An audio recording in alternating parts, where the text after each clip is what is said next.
Cameroon, Bandung, Africa, Bandung, to the world, Bandung.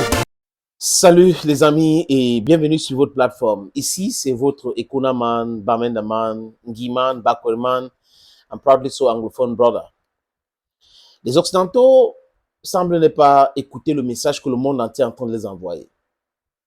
Mais ceux qui sont intelligents sont en train de comprendre. Certains font du sourd aux oreilles, ils ont bouché leurs oreilles, donc ils n'arrivent pas à comprendre. Aujourd'hui, dans le monde entier, tous les peuples veulent leur liberté. Aucun peuple ne veut être contrôlé par un autre. C'est pas possible. C'est fini l'époque où les Américains dictaient tout à tout le monde. C'est fini l'époque où les Français dictaient tout à 14 pays d'Afrique. C'est fini cette époque. Où c'est De Gaulle, qu'on appelle De Gaulle, ou c'est De quoi là, a imposé une monnaie criminelle. C'est fini cette époque. Tant que les élites occidentales ne vont pas comprendre cela, ils seront en train de se perdre, comme ils sont en train de se perdre aujourd'hui.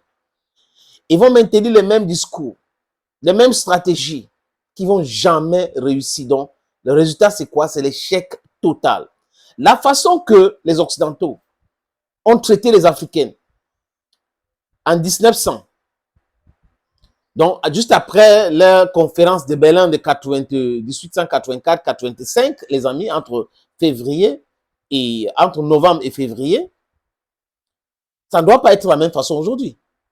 100 ans après, vous pensez que les enfants que nos grands-parents, nos arrière-grands-parents ont laissé vont toujours réfléchir comme de la même chose, que vous allez laisser vos enfants continuer à mater les enfants des autres? Au nom de quoi?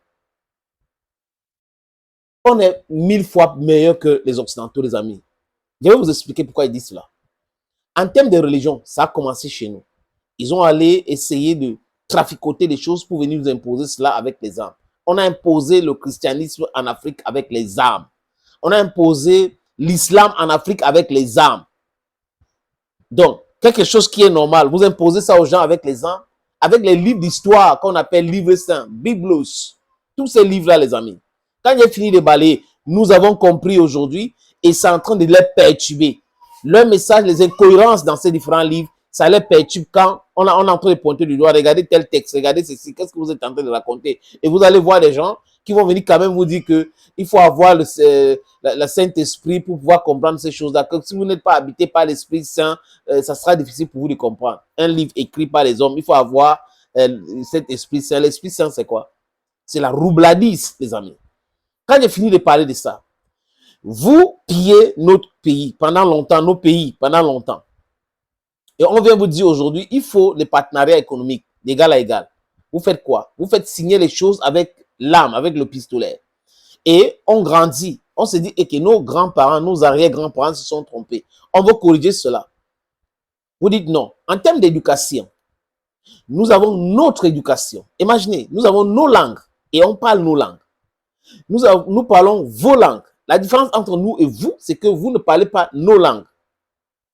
C'est un plus. Donc, en termes d'éducation, on a l'éducation occidentale et l'éducation africaine. Du moins, on s'efforce à introduire cela à tout le monde pour que tout le monde puisse embrasser cela. Nous avons notre histoire qui est riche. Votre histoire, nous la connaissons aussi mieux que vous. Mais vous n'en savez rien concernant notre histoire parce que vous avez traficoté notre histoire à travers des fake historiens. L'Afrique, c'est le berceau de l'humanité. L'Afrique a inventé beaucoup de choses aujourd'hui que les Occidentaux ont pu sur eux parce qu'ils communiquaient, les amis.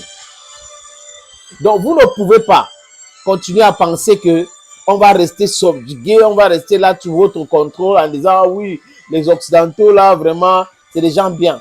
Vous pouvez trouver certaines Africaines qui vont faire ça, qui vont continuer à dire que oui, vous êtes, il faut vraiment les visas, on fait ceci, les visas, on fait cela. On peut trouver des gens qui vont penser comme ça, les amis. Mais la plupart des Africains aujourd'hui, we have gone past that time. Et là, je tombe sur une communication de Sergei Lavrov. Sergei Lavrov, c'est qui, les amis? C'est le ministre russe des Affaires étrangères. Le ministre russe des Affaires étrangères a dit que, simplement, la domination occidentale est du passé. Plus tôt la France en prendra conscience, mieux ça sera, les amis. La domination occidentale est du passé. Plutôt, surtout la France là, hein, prendre conscience, ça sera mieux pour la France. Vous savez, quand la Russie a récupéré la Crimée, ils ont organisé un référendum, la France a commencé les problèmes avec la Russie. Il y a crise en Ukraine. On part en Minsk, on signe les accords de paix. La France ne veut pas qu'on respecte cela. L'Allemagne ne veut pas qu'on respecte cela. Ce n'est pas moi qui le dis. C'est François Hollande qui a dit cela. Angela Merkel a confirmé cela, les amis. Donc, vous avez des gens qui ont toujours pensé que c'est la roubladiste politique qui va faire en sorte que leur hégémonie reste solide. Mais c'est faux. Vous êtes en train de réfléchir. Le monde entier réfléchit aussi. Nous avançons dans la réflexion. C'est ce qu'il faut comprendre. La Russie signe le truc, cet accord de paix. Vous refusez d'appliquer cela parce que vous voulez affaiblir la Russie. Et aujourd'hui, la France est devenue quoi, par exemple? La France, parlons de la France. Un pays non amical.